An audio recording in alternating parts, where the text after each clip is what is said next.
Hello, this is Matt with Matt's Fish Room again. Just dealt with the heater situation. I'm gonna go and shoot a video about this tank. So I built this tank. This is the first acrylic tank I have ever built. I did a demo job at a place that had 1.5 inch thick acrylic, giant sheets of it. I took the acrylic home and I built this aquarium from it. Top actually came from different parts of the thing, but I got a router and all that. I built the stand also. The stand's all reclaimed wood. This is actually another acrylic panel here. There is a 20-gallon refugium. It's almost like a secondary tank. There's a lot of things in there. There is my sump, it's 15 gallons. My ATO bucket. ATOs are automatic top offs. They're very they're very nice to have. This tank, unfortunately, being as thick as it is, it houses my my 4.5 foot Tesselata eel. He's down there. But the downside to this acrylic being this thick is magnetic power heads don't work. The hobby is definitely magnetic. There's all kind of magnetic things. The magnetic stuff is fantastic. It's never falls off. Suction cup power heads would fall off. They would get in your sand bed. They stir up a ton of stuff. People that have thick sand beds like me, it could cause a lot of it could cause a tank kill. I mean, it can. There's a lot of nasty stuff that gets under there, and you siphon them in sections when they're real thick so that doesn't happen. But things do build up in the sand. The sand is very, very alive. But if you've ever drained your saltwater tank, you know what the smell is. That's bacteria for sure. So anyway, I got online and I found some power heads that looked good. And it says these things are 1,300 gallons an hour. They're small. 1,300 gallons an hour is a lot. So I got 2 of them thinking it would be enough. It is not. There's no way that they're moving that much water. They're just not. 700-800 gallons max. And I think that's being giving. I'm not saying they're bad power heads, but I am saying that they are not pushing the water they are claiming to be. It's some weird company. I've never seen them, but I haven't been able to find good suction cup power heads. Anyway, they're not enough. This tank has got some buildup going on, and it's all because of flow. Flow is extremely important.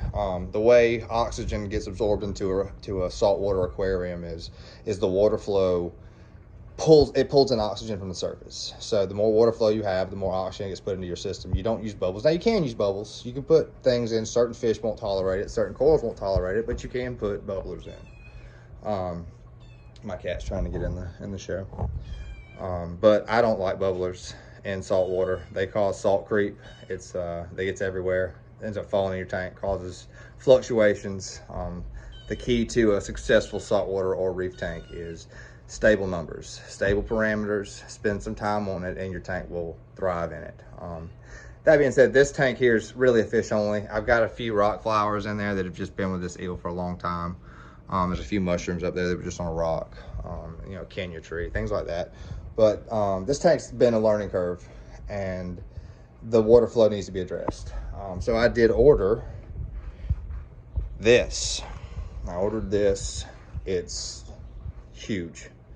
I'm going to stick it in there. We're going to turn it on and we're going to see how much of an improvement this is. But this should solve my problems. I do have a small one back there. And then I have 2 here, which I'm going to direct these at the surface for good surface motion. Also, when you have a lot of surface movement, you don't build films up or anything like that, but you get a really nice shimmer with your lights. That's a Reef Breeder V2. That's probably one of my most, I love them. They look great. They're easy to control. There's a little remote control. I think the newer ones have an app now where you can do them from your phone. They, again, don't endorse anything, but I do really like the lights. I think I have 6 of them.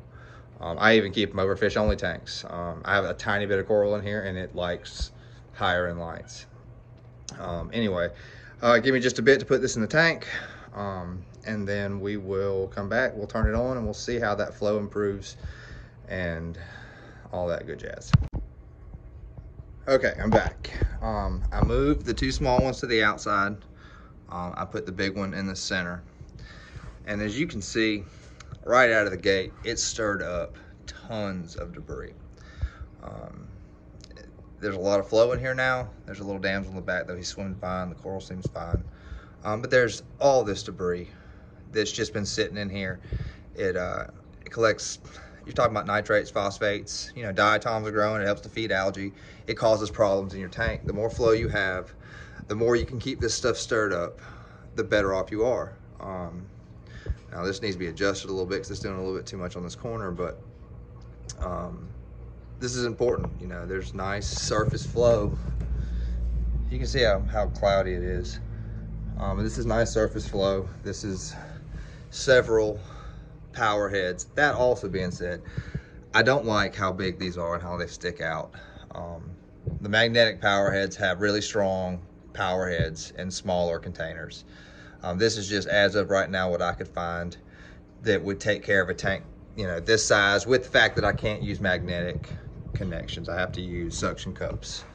I think if I build another one of these tanks, I might make a little hole in the side or in the back to where I can put magnetic power heads in there versus this one. So this is my 165. I built it out of reclaimed lumber, some scraps from a job site, and it houses my eel. It has had some complications, but they're definitely getting worked out. Power heads, I feel like, were probably pretty good, but you can definitely tell when you don't have enough flow, you get things on the surface of your rocks and on your sand that are ugly, and you could do better. Your animal will like it more if there's flow. You can't have too much flow. If the fish can't swim, that's a problem, but this isn't going to be an issue. That eel's very, very large, and he just moves low anyway. Temperature's taken care of. I'll show you some more stuff on this tank as it kind of evolves. There definitely is going to be some smaller, easier coral going in here, but for right now, it's just going to be a fish only. I got to get a few bugs worked out, but you know, very happy with the build. But I wish I recorded the entire thing. Anyway, like, subscribe, I would appreciate it. And if you have any questions, comment, tell me.